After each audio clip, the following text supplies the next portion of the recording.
ये मैं पेपर लाया हूँ, इसमें मैं थोड़ा सा बताना चाह रहा था। गरीबी और भूख के मूल कारण क्या हैं, इनको दूर करने के लिए क्या सरकारी नीतियां लागू की गई हैं। नीति निर्माण प्रक्रिया में गैर सरकारी संगठनों की भूमिका की विवेचना कीजिए। यह भी सोशल जस्टिस का क्वेश्चन। स्वयं सहायता समूहों की चुनौतियों की विवेचना कीजिए। इनको प्रभावकारी एवं लाभकारी बनाने के साधन क्या हैं। ये इस साल जो सितंबर में यूपी पीसीएस का मेंस हुआ है, सेकंड पेपर जो सोशल जस्टिस पढ़ रहे हैं उसमें आया हुआ सवाल है ये 3। ठीक है, तो 3 सवाल आपने देखे हो, गरीबी और भूखमरी, एक में नीति निर्माण गैर सरकारी संगठन, और एक स्वयं सहायता समूह जो है। पहले इसको समझा दे रहे हैं, फिर हम क्वेश्चन में जाएंगे। इसमें बहुत सारी चीजें गुथी हुई हैं। उत्तर लिखना एक कार्य है, आपने उत्तर लिखना एक कार्य है, लेकिन मैंने इस सहज किया इसलिए कार्य है, जबकि एक समस्या मान लेंगे तो अच्छा रहेगा। उच्चारण जो है, हाँ, में गलती से बचें। उच्चारण में गलती से बचें। वाक्य छोटा और सटीक हो, वाक्यों में दोहराव के बजाय नूतनता हो, आवश्यक तथ्य उभारें और विश्लेषित करें। फालतू के तथ्य लाएंगे तो बोझिल कर देता है। शब्द सीमा को लक्ष्मण रेखा समझें, अतिरिक्त दर्शन से उत्तर बोझिल न बनने दें। परिपक्व उत्तर लेखन अंकप्रदायी होता है। एक सटीक उत्तर क्या है, ये उसके पैरामीटर्स हैं। शब्द बोलते हैं, जैसे पैसा खनकता है ना, पैसा भी बोलता है। अगर जेब में बहुत पैसा हो तो आपका एटीट्यूड मतलब जैसे बोलते हैं तो बोलता है पैसा, वैसे ही अगर पढ़ाई अच्छी हो, लेखन अच्छा हो तो उत्तर भी बोलता है। और एग्जामिनर बोलता हुआ चीज़ सुनता बहुत है, जो प्रश्न को संबोधित करे। एक गूंज है वैसे ये। आगे हम जो उत्तर में आ रहे थे, बाकी बहुत डिटेल करेंगे तो टाइम लगेगा। यहाँ पे आओ, देखो प्रश्न के अंत में ये सब शब्द लिखे होते हैं।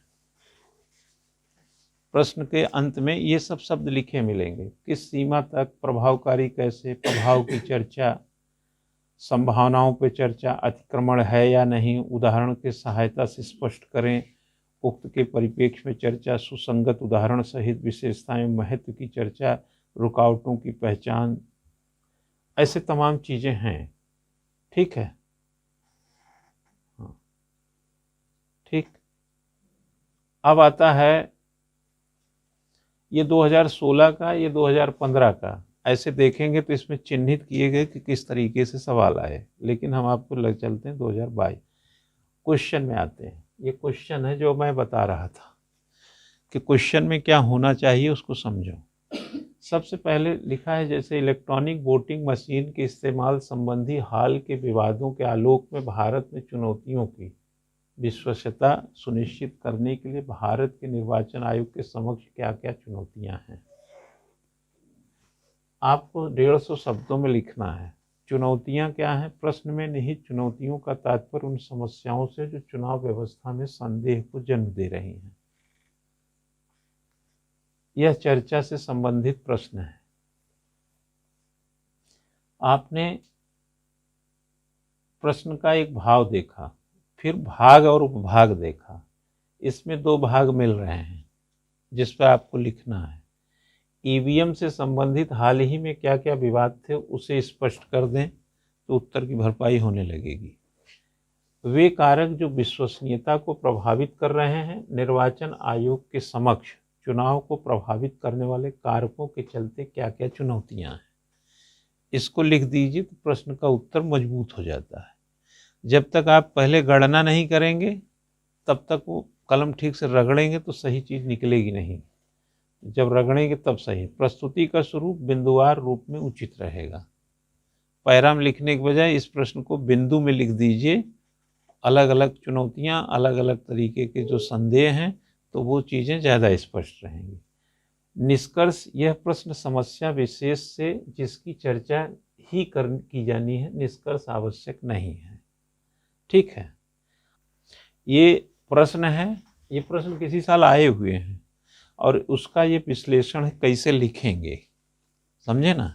तो मैं बार बार 20 बार होमवर्क बोलता रहता, तुम लोग तो ये भी नहीं करते हो, लिखना तो दूर की बात है ना। अब ये सिविल सेवा परीक्षा 2017 के ये प्रश्न हमने निकाले, जो कुछ प्रश्नों का फिर ये डिजाइन किया। अब जैसे माना एक उदाहरण के तौर पे यहाँ पर आओ, एक तो ये गड़बड़ ये हो गया कि हटा नहीं तो हमको मजा नहीं आ रहा।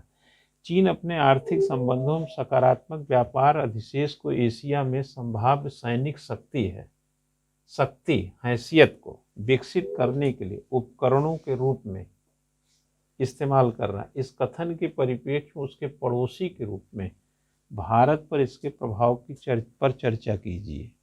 अब आपने यहाँ पे आया चीन व्यापार अधिशेष, चीन द्वारा प्रयोग किए जाने वाले उपकरण, भारत पर इसका प्रभाव, इस पर हमको बात करनी है। भाग उपभाग इसमें 3 भाग हैं। चीन का आर्थिक संबंध व्यापार अधिशेष भारत से कैसा है, आर्थिक संबंधों और व्यापारिक अधिशेष का एशिया में एक उपकरण के रूप में प्रयोग, आसियान वगैरह सब में उसका जो बाजारी पकड़ वगैरह है।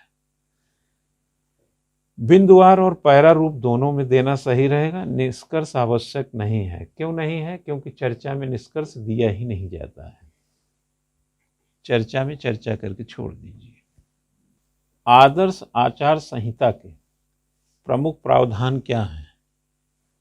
क्या आदर्श आचार संहिता को विधिक रूप से बाध्यकारी बना दिया जाना चाहिए? अब हमने एक आइडियल उत्तर दिया है, एक आइडियल उत्तर बनाया है इसको, ठीक है। अब देखो उत्तर यहाँ खत्म हो गया है इतने में ही। 150 शब्द में कितना हो? किसी भी पार्टी या व्यक्ति को जाति, धर्म, संप्रदाय या भाषा के आधार पर आपसी द्वेष या तनाव को नहीं भड़काना चाहिए। सीधे अटैक करो। आदर्श आचार संहिता के प्रमुख प्रावधान क्या है? क्या आचार विधिक रूप से बाध्यकारी होना चाहिए? अन्य, यार ये गड़बड़ कैसे लिखा हुआ है? विरोधी राजनीतिक पार्टियों के प्रोग्राम, कार्य तथा पुराने दस्तावेज की सीमित आलोचना होनी चाहिए। पार्टी तथा उसके उम्मीदवार को निजी विषयों पर टिप्पणी करने से बचना चाहिए जो सार्वजनिक मामलों से जुड़े हुए नहीं हों। विरोधियों की आलोचना सत्यापित आरोपों के आधार पर की जानी चाहिए। वोटों के लिए जाति को आधार न बनाया जाए। मंदिर, मस्जिद, गिरजाघरों आदि को पार्टी प्रचार से दूर रखा जाए। पार्टियां उम्मीदवारों को वोटरों को रिश्वत, प्रलोभन देने से बचना चाहिए। मतदान केंद्र से उन्हें 10 मीटर दूर रहना चाहिए। वोट डालने से 48 घंटे पहले किसी प्रकार की जनता मीटिंग बंद कर देनी चाहिए। किसी भी व्यक्ति के घरेलू जीवन को बाधित न किया जाए। किसी भी पार्टी या उम्मीदवार को संबंधित व्यक्ति से पूछे बिना झंडा, बैनर तथा सभाओं इत्यादि हेतु उनकी जमीन, भवन, दीवार आदि का इस्तेमाल नहीं करना चाहिए। समाज में अराजकता, डर, दबाव आदि का माहौल नहीं होना चाहिए। यह चुनाव आयोग द्वारा जारी एक गाइडलाइन है ताकि भारत में निष्पक्ष तथा स्वच्छ चुनाव करवाए जा सकें। चूँकि राजनीतिक पार्टियां चुनाव आयोग द्वारा जारी इन संहिता को स्वीकार करती हैं तथा पालन करती हैं, अतः इसे विधिक रूप देने पर चुनाव आयोग की भूमिका में कमी आएगी तथा न्यायपालिका चुनाव प्रक्रिया में ज़्यादा महत्वपूर्ण स्थान ले लेगी। चूँकि निर्वाचन आयोग जो कहता है वो तो आप करते ही हैं, तो इसको कानून बना दो। अब कानून का उल्लंघन होगा तो कोर्ट में जाएगा मामला।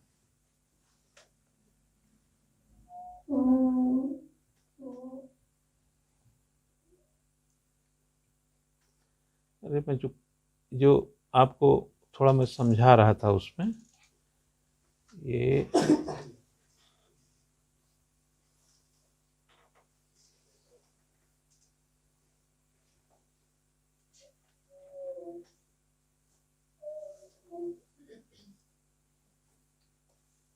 अब जैसे ये कोई प्रश्न है, ई शासन केवल नवीन प्रौद्योगिकी की शक्ति के उपयोग के बारे में नहीं अपितु इससे अधिक सूचना के उपयोग मूल्य के क्रांतिक महत्व के बारे में है। स्पष्ट कीजिए। 150 शब्द में लिखना। यह अपेक्षा है कि संबंधित जानकारी को सरल और सुगम भाषा में व्यक्त किया जाए। अब जैसे इसको भाग में डिवाइड कर लिए। अब उत्तर संकेतक क्या है? 1970 में इलेक्ट्रॉनिक विभाग की स्थापना के साथ इसकी प्रारंभिकी, 1992 में सुशासन के साथ इसका संबंध है, साथ ही सूचना प्रौद्योगिकी का परस्पर परिप्रेक्ष्य, एक प्रौद्योगिकी के रूप में इसकी पहचान के बजाय एक शासन के रूप में इसकी स्थापना, सूचना का अधिकार व ई क्रांति के प्रभाव से शासन को बेहतर उपकरण कैसे, ये चीज इस प्रश्न में झलकनी चाहिए। देखो अब मैं इसका प्रश्न पढ़ रहा हूँ। भोजन की बर्बादी दुनिया में व्याप्त भूखमरी के लिए किस प्रकार जिम्मेदार है? पहला, अगर इसको भाग में डिवाइड करोगे तो एक भाग ये हो गया, समझे ना? उत्तर का प्रश्न का डिवीजन भी तो करोगे, ऐसे लिखना शुरू कर दोगे तो ईंट करोड़ा जो कहीं एक तो ये हो गया भाग के पॉइंट ऑफ व्यू से। फर्स्ट जो ये है ये हो गया कि भोजन की बर्बादी दुनिया के व्याप्त भूखमरी के लिए किस प्रकार जिम्मेदार, यानी भोजन की बर्बादी दुनिया में व्याप्त भूखमरी के लिए किस प्रकार, यानी भोजन बर्बाद हो रहा है तो दुनिया में भूखमरी बढ़ रही है। ताजा आंकड़ा बताता है कि 83 करोड़ लोग भूखमरी के कगार पे हैं। भारत में यही आंकड़ा 19 करोड़ है और 8 अरब की पॉपुलेशन है दुनिया में। ठीक है, तो क्या भोजन जो बर्बाद हो रहा है क्या वह कारण है क्या भूखमरी का? एक तो ये आप जिम्मेदार है बताना है, किस प्रकार जिम्मेदार। इसके नकारात्मक प्रभावों का वर्णन करते हुए, रुक जाइए यहीं पर, इसके नकारात्मक प्रभाव को समझिए।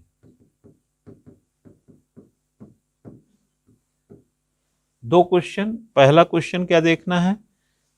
कारण यानी जिम्मेदार पक्ष। लिखने मत जाया करो, मैं ऐसे लिखता हूं, बोलता रहता हूं तो समझ तो रहे हो क्या लिख रहा हूं। जिम्मेदार कौन है और नकारात्मक पक्ष, भारत में इसकी स्थिति का विश्लेषण। तीसरा पक्ष है इसका भारत में स्थिति बताओ। ठीक है, विश्लेषण कीजिए, है ना, एनालाइज कर दो। आपको एनालाइज करके छोड़ देना है चीजों को, विवेचना समीक्षा नहीं करना है। आप सिर्फ बात करो, जैसे हमने कहा कि तुम बाजार गए थे, उसका विश्लेषण करो। अब आपने कहा कि हमने ये किया वो किया ये किया, बस खत्म हो गई, 3 डिवीजन कर दिए आपने। ठीक, अब उत्तर देखो। यूएनईपी फूड इंडेक्स 2021 की रिपोर्ट के अनुसार 2019 में पूरी दुनिया में 93 टन से अधिक खाना बर्बाद हुआ। ठीक है, इसकी रिपोर्ट से पता चलता है कि चीन हर साल 9.6 करोड़ टन भोजन बर्बाद करता और भारत 6.87 करोड़ टन। इस मामले में चीन पहले स्थान पर था, भारत दूसरे स्थान पर है। ठीक है, भोजन फेंकने की आदत पूरी दुनिया में एक अपसंस्कृति बन गई। भोजन की बर्बादी सभ्य समाज के लिए एक चुनौती है। आमतौर पर बड़े देशों में ज़्यादातर खाना खेत बाजार के बीच बर्बाद हो जाता है, जिसके परिणाम स्वरूप दुनिया में करोड़ों लोग खाद्यान्न से वंचित रहते हैं। ठीक है, यानी कि भोजन लोग बर्बाद करना एक अपसंस्कृति हो गई। भोजन सभ्य समाज में एक चुनौती है लेकिन कैसी है? आमतौर पर बड़े देश खाना खेत बाजार के बीच बर्बाद है। ये भूखमरी के जिम्मेदार कौन हुए? जो बाजार में खेत में ऐसे खाना खराब कर रहे हैं। ठीक है, जो भी आपने ये देखा, चीन इतना टन खराब कर रहा, भारत इतना टन खराब कैसे कर रहे हैं? क्योंकि ये सब चीज़ों का जो भी है। ठीक है, अभी ये बात लिखा। यह अजीब है कि एक तरफ दुनिया भूखमरी का दंश झेल रही है तो दूसरी तरफ करोड़ों टन भोजन बर्बाद हो रहा है। राष्ट्रीय स्वास्थ्य सर्वेक्षण के अनुसार भारत में 29 करोड़ लोग, 29 नहीं 19 है, इसमें आपने 29 लिखा है, 19 करोड़ लोग भूखे सो जाते हैं। यहाँ खाद्य उत्पाद का 40% हिस्सा बर्बाद होता है। ताज़ा सूचकांक में भारत 101वें स्थान से खिसक कर 107वें स्थान पर चला गया भूखमरी वाले में, भूख सूचकांक, जो भोजन की बर्बादी और भूख के बीच एक नई चिंता की ओर इशारा कर रहा है। ठीक है। एक अच्छी आदत से ही भोजन की बर्बादी को कम किया जा सकता है। दुनिया के तमाम देशों में सरकारी नीतियां बनाई और जागरूकता पैदा करने के लिए कई सराहनीय पहल भी की जा रही है। गौरतलब है कि संसार में कई देशों में 2030 तक भोजन की बर्बादी को आधा करने का लक्ष्य बनाया गया है। इसमें ऑस्ट्रेलिया सबसे पहला नाम है। फ्रांस, इटली जैसे देश ऐसे भोजन को दान किए जाने पर जोर दिया जा रहा है। भारत में रोटी बैंक के माध्यम से ज़रूरतमंदों की मदद की जा रही है। इस तरह के पहल को लोगों को पहुंचाने की आवश्यकता है। ये उत्तर खत्म हो गया। आपने इस उत्तर में देखा कि नकारात्मक प्रभाव कहाँ है? कहीं पे दिखा आपको? भोजन बर्बादी से क्या नकारात्मक प्रभाव पड़ा? पूरा उत्तर साफ है इसमें। इसके नकारात्मक प्रभाव का वर्णन करते हुए इसका कहीं जिक्र ही नहीं है। भोजन की बर्बादी दुनिया में व्याप्त और भोजन की बर्बादी किस प्रकार के जिम्मेदार है उसके कारण भी 4-5 नहीं हैं। बाजार, खेत, यहीं तक इसको सिमट गया है। नकारात्मक की कहीं कोई चर्चा ही नहीं है। भारत में इसकी स्थिति का विश्लेषण कीजिए। आपने 107.1 इसकी चर्चा किया है ना, जबकि भारत का विश्लेषण इसमें 3 पैरा लिखने की जरूरत थी। पहला पैरा वो जिम्मेदार कारक, दूसरा पैरा वो नकारात्मक पक्ष, तीसरा भारत की स्थिति। समझ गया ना? अब आप कहते हैं कि हम लिखते हैं, नंबर कहां से देगा एग्जामिनर? पूरा आपने एक हिस्सा ही गायब कर दिया उत्तर। नकारात्मक पक्ष देखा ही नहीं उसका। भूखमरी से बीमारी, अवसाद, अपराध, समाज में दाग, सभ्य समाज की नीतियों पर सवाल, ये सब उसके नकारात्मक पक्ष हैं। बड़ी बड़ी सरकार होने का दावा करने वालों की मूछें सीधी करने वाली बात है ये। ऐंठ के मत चलो, भूखमरी है तुम्हारे यहां। शिक्षा पे प्रभाव, परवरिश पर प्रभाव, अपराध पर प्रभाव, सरकार की नीतियों को मतलब कमजोर मानना, समाज के लिए दिक्कत, सभ्य समाज के लिए चुनौती, स्वास्थ्य के लिए चुनौती, आयु प्रत्याशा में दिक्कत, मरने वालों की संख्या बढ़ेगी। ये सब चीजें तो इसका नकारात्मक प्रभाव ही है ना, दोष है ना। ये तो बिंदुवार आपको 5-6 वर्ड लिखना चाहिए, नकारात्मक प्रभाव।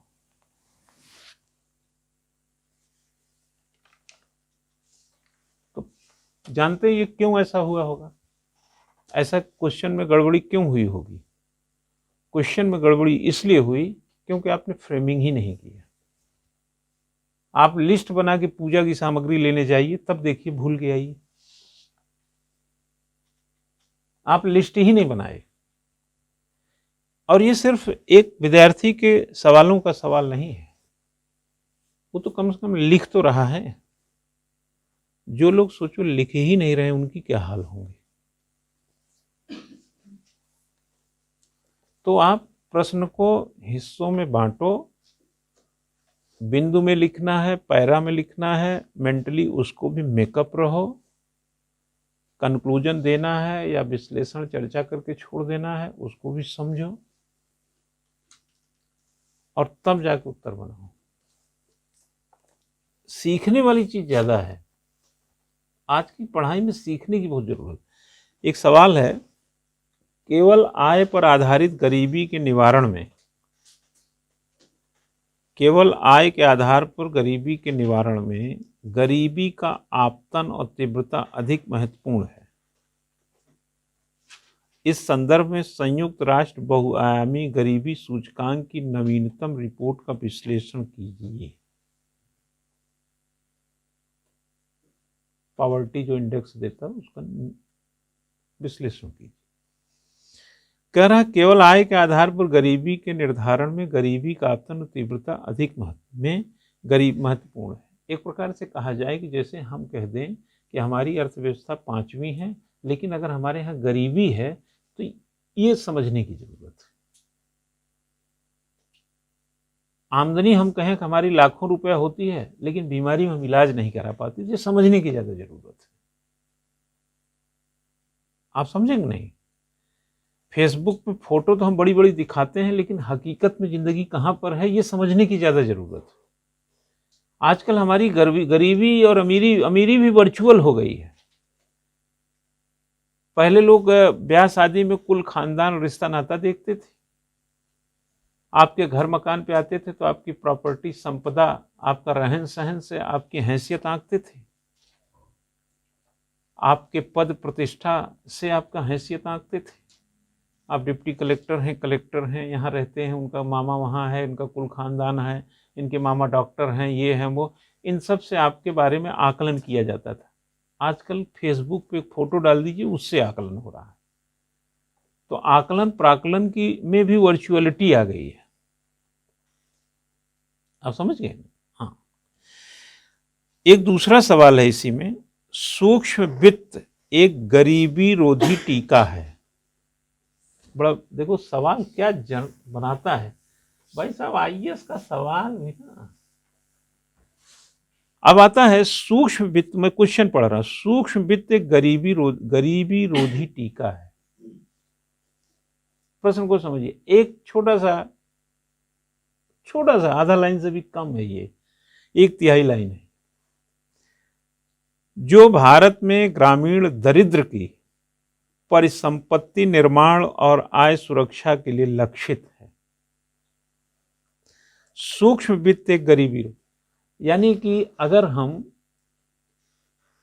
व्यक्ति को सूक्ष्म स्तर के वित्त के लिए तैयार कर दें, जैसे हमारे यहाँ कोरोना का टीका हमको लगा तो हमारी इम्यूनिटी तुलनात्मक बढ़ गई कि अब वायरस हमको उतना घायल नहीं करेगा। जैसे लोग बोले कि टीका लगा है तो जानलेवा नहीं होगा, बुखार सर्दी या जो भी है खांसी ये हो सकता है। तो सूक्ष्म वित्त क्या हो गया? गरीबी रोधी टीका है, गरीबी को रोकने का एक टीका है।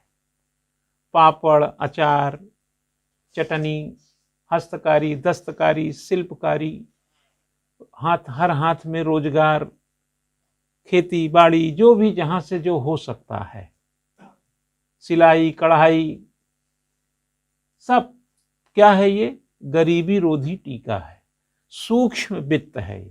इसमें कोई अमीर तो नहीं बनेगा, लेकिन गरीब भी नहीं रहेगा, क्योंकि गरीबी को रोकने का एक टीका है। ये मैं अपने भाव से बता रहा हूं, प्रश्न का यही लब्बुलुआब होगा। आगे कहता है कि जो भारत में ग्रामीण दरिद्र की परिसंपत्ति निर्माण, देखो शब्द देखो, भारत में ग्रामीण दरिद्र, देखो हम गरीब, भारत में ग्रामीण गरीबी लिख देते तो उतना फोकस नहीं था जितना दरिद्र लिखने पे होता है। गरीब से खराब शब्द है ये दरिद्र शब्द। ग्रामीण दरिद्र की परिसंपत्ति निर्माण, परिसंपत्ति को अंग्रेजी में है एसेट समझिएगा, निर्माण और आय सुरक्षा के लिए लक्षित है। ये हमने ये तय किया है कि ऐसा कुछ होगा तो ये चीजें रहेंगी, मतलब आय सुरक्षा। ऐसा नहीं है कि 10 लाख का इलाज करा लेगा, ऐसा नहीं है कि वो करोड़ का घर बना लेगा, ऐसा नहीं है कि बड़ी बड़ी कार खरीद लेगा, लेकिन दरिद्र नहीं रहेगा, क्योंकि उसको टीका लग गया है गरीबी का। स्वयं सहायता समूहों की भूमिका का मूल्यांकन, है ना, जो सेल्फ हेल्प ग्रुप होते हैं ना, देखे हैं ना, का मूल्यांकन ग्रामीण भारत में महिलाओं के सशक्तिकरण के साथ साथ उपरोक्त दोहरे उद्देश्यों के लिए कीजिए। सशक्तिकरण एक पक्ष है, दरिद्रता को दूर करना दूसरा पक्ष है, जो पहला पक्ष है। गरीबी रोधी टीका यानी हमें दरिद्र होने से रोकेगा, और सशक्तिकरण, सशक्तिकरण महिलाओं की दृष्टि से सामाजिक, आर्थिक और शैक्षणिक बड़ापन ला देंगे तो सशक्तिकरण आएगा। सामाजिक आर्थिक, हम लोग सोशल जस्टिस में क्या पढ़ते हैं, सामाजिक न्याय।